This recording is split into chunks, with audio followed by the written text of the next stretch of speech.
Telugu cinema చరిత్రలో కొందరు నటులు తెరపై కనిపించినప్పుడు ప్రేక్షకులు కథను మర్చిపోయి ఆ నటుడి వ్యక్తిత్వాన్ని మాత్రమే గుర్తు చేసుకుంటుంటారు. భారీ దేహాకృతి, గంభీరమైన స్వరం, కళ్ళల్లో కఠినత్వం, కానీ హృదయంలో అపారమైన మానవత్వం. విలన్ గా భయపెట్టిన నటుడు, హీరోగా అభిమానులు సంపాదించుకున్న నటుడు, క్యారెక్టర్ ఆర్టిస్టుగా కుటుంబ సభ్యుడిలా కలిసిపోయిన నటుడు, నిజ జీవితంలో పేదలకు అండగా నిలిచిన మనిషి అతడే రఘుముద్రి శ్రీహరి. తెలుగు ప్రేక్షకులు ప్రేమగా పిలుచుకునే పేరు రియల్ స్టార్ శ్రీహరి. దాదాపు 2 దశాబ్దాల సినీ ప్రయాణంలో స్టంట్ ఫైటర్, విలన్, హీరో, హాస్యనటుడు, క్యారెక్టర్ ఆర్టిస్ట్, నిర్మాతగా ఆయన తనకంటూ ఓ ప్రత్యేకమైన ముద్ర వేశారు. దాదాపు 100 చిత్రాల్లో నటించినట్లు పలు సినీ వనరులు పేర్కొంటున్నాయి. శ్రీహరి 1964 ఆగస్టు 15న సత్యనారాయణ, సత్యవతి దంపతులకు జన్మించారు. ఆయన కుటుంబ మూలాలు కృష్ణా జిల్లాలోని గుడివాడ ప్రాంతం. జీవనోపాధి కోసం కుటుంబం ఎలమర్రు గ్రామానికి, తరువాత శ్రీహరి కుటుంబం హైదరాబాదులోని బాలానగర్ ప్రాంతానికి వచ్చింది. హైదరాబాద్ నగరంలోని సాధారణ మధ్యతరగతి వాతావరణంలో పెరిగిన శ్రీహరి చిన్నప్పటి నుంచి శారీరక దారుఢ్యం, క్రమశిక్షణ, పట్టుదలకు ప్రాధాన్యం ఇచ్చారు. సినిమా కుటుంబంలో పుట్టిన వారికే అవకాశాలు లభించే కాలంలో ఎలాంటి సినీ వారసత్వం లేకుండా సినీ పరిశ్రమలోకి రావడం శ్రీహరికి సులభం కాలేదు. స్థిరమైన ఉద్యోగాలు పొందే అవకాశాలు ఉన్నప్పటికీ ఆయన మనసు మాత్రం సినిమాలపైనే ఉండేది. శరీరాన్ని కష్టపెట్టి తీర్చిదిద్దుకోవడం, వ్యాయామం చేయడం, ఫైట్స్ నేర్చుకోవడం ఆయన జీవితంలో ముఖ్యమైన భాగాలుగా మారాయి. శ్రీహరి కుటుంబ జీవితం కూడా ఆయన వ్యక్తిత్వానికి మరో కోణాన్ని చూపిస్తుంది. 1996లో నటి డిస్కో శాంతిని వివాహం చేసుకున్నారు. వారికి 2 కుమారులు ఉన్నారు. వారి కుమార్తె అక్షర 4 నెలల వయసులోనే మరణించడం శ్రీహరి కుటుంబాన్ని తీవ్రంగా కుదిపేసింది. శ్రీహరి మొదట నటుడిగా కాకుండా స్టంట్ ఫైటర్గా తన ప్రయాణాన్ని ప్రారంభించారు. వ్యాయామం, జిమ్నాస్టిక్స్, బాడీ బిల్డింగ్, ఫైట్స్ పట్ల ఆయనకు ఉన్న ఆసక్తి ఈ రంగంలోకి ప్రవేశించడానికి సహాయపడింది. సినిమా సెట్లో ఒక నటుడికి వెనుక ఉండే ఫైటర్గా ప్రారంభమైన ప్రయాణం క్రమక్రమంగా తెరపై కనిపించే నటుడిగా మారింది. ఆయనకు పోరాట దృశ్యాలపై మంచి పట్టు ఉండేది. పెద్దగా చదువుకున్న, శిక్షణ పొందిన నటుడి కంటే జీవితాన్ని దగ్గరగా చూసిన వ్యక్తి తెరపై బలంగా కనిపిస్తాడని శ్రీహరి ప్రయాణం నిరూపించింది. సినిమా రంగంలోకి రావడానికి ఆయనకు ప్రేరణగా ఎస్వి రంగారావు, మోహన్ బాబు వంటి నటులు నిలిచారని, వారి నటనను పరిశీలిస్తూ తనదైన శైలిని ఏర్పరచుకున్నానని శ్రీహరి అనేక సందర్భాలలో చెప్పేవారు. 1980ల చివరిలో ఆయన తెలుగు సినిమాల్లో చిన్న చిన్న పాత్రలు, ప్రతినాయక పాత్రలు, యాక్షన్ ఆధారిత పాత్రలతో కనిపించడం ప్రారంభించారు. దర్శక దిగ్గజం దాసరి నారాయణరావు తెరకెక్కించిన బ్రహ్మనాయుడు చిత్రం ద్వారా ఆయనకు తెలుగు తెరపై అవకాశం లభించింది. అదే సమయంలో తమిళ చిత్రం మా పిళ్ళై, తెలుగు చిత్రం ధర్మక్షేత్రం వంటి చిత్రాలతో ఆయన సినీ ప్రయాణం మరింత స్పష్టమైన దిశలోకి వెళ్ళింది. ధర్మక్షేత్రంలో ఆయన ప్రతినాయక ఛాయలున్న పాత్రలో కనిపించారు. శ్రీహరికి పరిశ్రమలో తొలి ముఖ్యమైన మార్గదర్శకుల్లో దర్శకరత్న దాసరి నారాయణరావు ఒకరు. ఆయన ప్రతిభను గుర్తించి అవకాశాలు ఇవ్వడం ద్వారా శ్రీహరి ఎదుగుదలకు దాసరి కీలకంగా నిలిచారు. అయితే శ్రీహరి ఎదుగుదల ఒక్కరి సహకారంతోనే సాధ్యపడలేదు.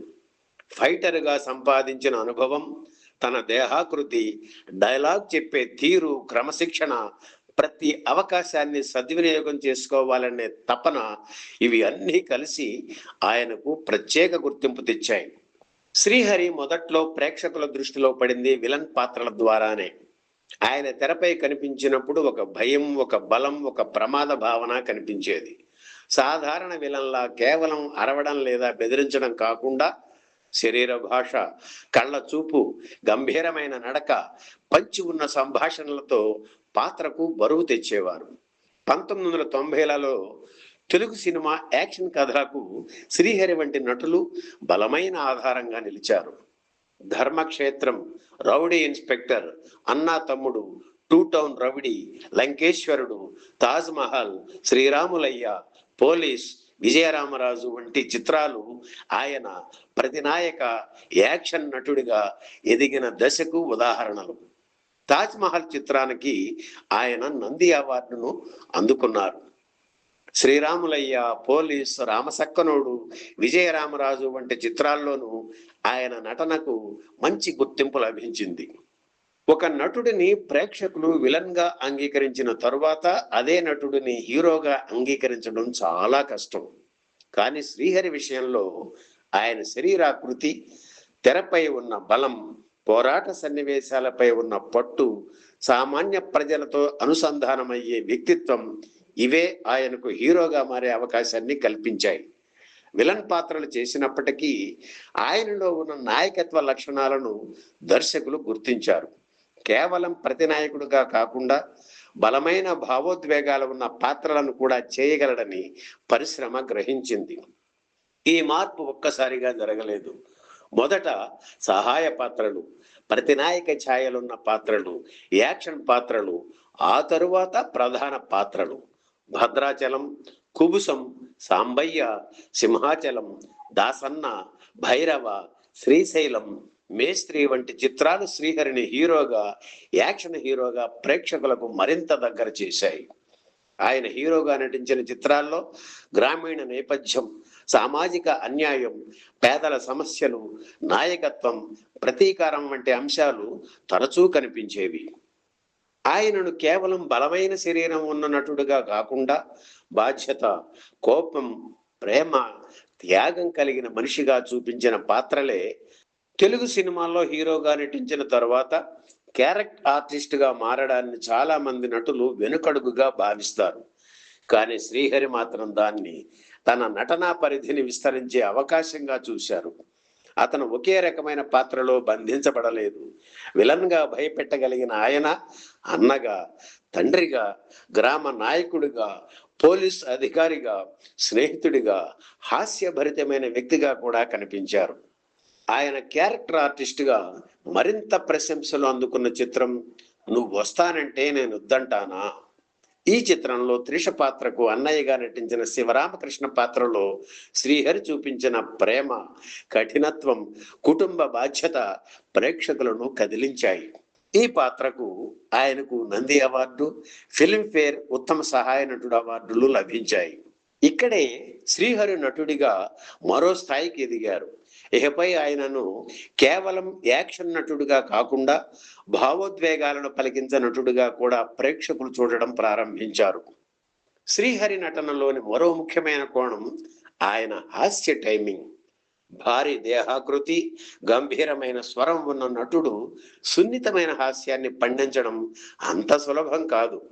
కానీ శ్రీహరి తనపై తానే నవ్వుకునే స్వభావాన్ని తెరపై చూపించగలిగారు. ఢీ చిత్రంలో శంకర్ గౌడ్ పాత్ర ఆయనకు ప్రత్యేక గుర్తింపు తెచ్చింది.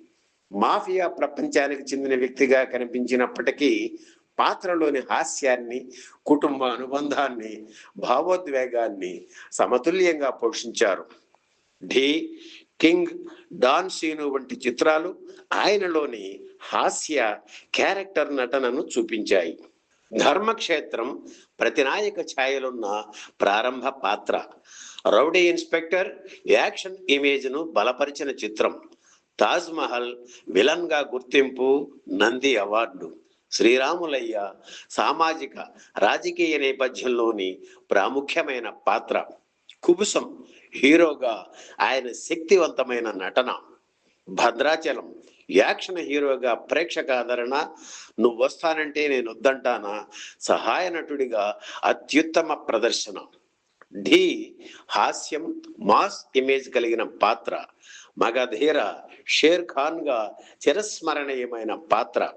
దాసన్న, భైరవ, శ్రీశైలం, మేస్త్రి ఇలా చాలా పాత్రల్లో వైవిధ్యం చూపించారు.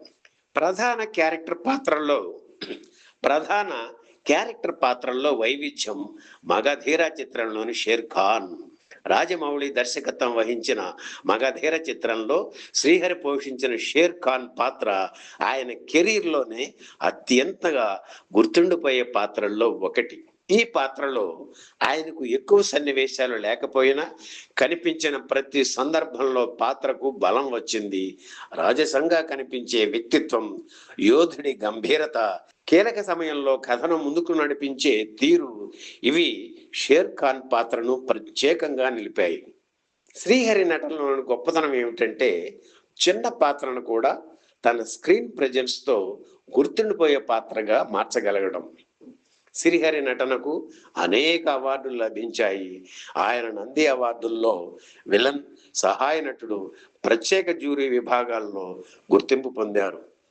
నువ్వు వస్తానంటే నేను వద్దంటానా చిత్రానికి ఉత్తమ సహాయ నటుడిగా నంది అవార్డు, ఫిల్మ్ఫేర్ అవార్డులు, రివార్డులు అందుకున్నారు. ప్రేక్షకులు ఇచ్చిన బిరుదే ఆయనకు అత్యంత పెద్ద గౌరవం, రియల్ స్టార్. ఈ బిరుదు కేవలం సినిమాల్లోని మాస్ ఇమేజ్ వల్ల రాలేదు. తెరపై కనిపించిన బలమైన వ్యక్తిత్వం, తెర వెలుపల చేసిన సేవా కార్యక్రమాలు కలిసి ఆయనకు ఈ పేరు తెచ్చాయి. శ్రీహరి జీవితంలో అత్యంత విషాదకరమైన సంఘటన ఆయన కుమార్తె అక్షర మరణం.